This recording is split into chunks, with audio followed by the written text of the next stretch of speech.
భారత్లో సదస్సు నిర్వహించండి. మోదీకి జెలెన్స్కీ ప్రతిపాదన. ఉక్రెయిన్కు మద్దతు కూడగట్టడమే లక్ష్యం. రష్యాతో యుద్ధం ముగించడమే లక్ష్యంగా భారత్లో ప్రపంచ దేశాల సదస్సును నిర్వహించాలని భారత ప్రధానమంత్రి నరేంద్ర మోదీకి ఉక్రెయిన్ అధ్యక్షుడు జెలెన్స్కీ కోరారు. ఈ నెల 23న మోదీ ఉక్రెయిన్లో పర్యటించినప్పుడు జెలెన్స్కీ ఈ ప్రతిపాదనను ఆయన ముందుంచారని విశ్వసనీయ వర్గాలు తెలిపాయి. అమెరికా అధ్యక్ష ఎన్నికలకు ముందే రెండో ప్రపంచ దేశాధినేతల సదస్సు జరగాలని జెలెన్స్కీ కోరుకుంటున్నారు. గ్లోబల్ సౌత్ దక్షిణార్ధగోళ దేశాలైనటువంటి మద్దతును కూడగట్టాలని జూన్లో స్విట్జర్లాండ్ వేదికగా జరిగిన తొలి సదస్సులో ఉక్రెయిన్ యత్నించింది. అంతర్జాతీయంగా గుర్తించిన సరిహద్దుల మేరకు ఉక్రెయిన్ సార్వభౌమాధికారానికి తమకు మద్దతు ఉంటుందని మోదీ 23న సంకేతాలు ఇచ్చారు.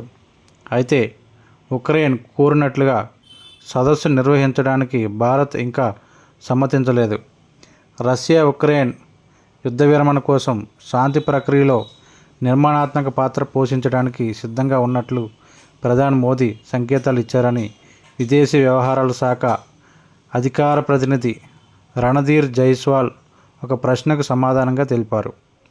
గ్లోబల్ సౌత్ దేశాల్లో ముఖ్యంగా భారత్లో రెండో అంతర్జాతీయ సదస్సు జరగాలని ఉక్రెయిన్ కోరుకుంటుందని జెలెన్స్కీ అధికార ప్రతినిధి తెలిపారు.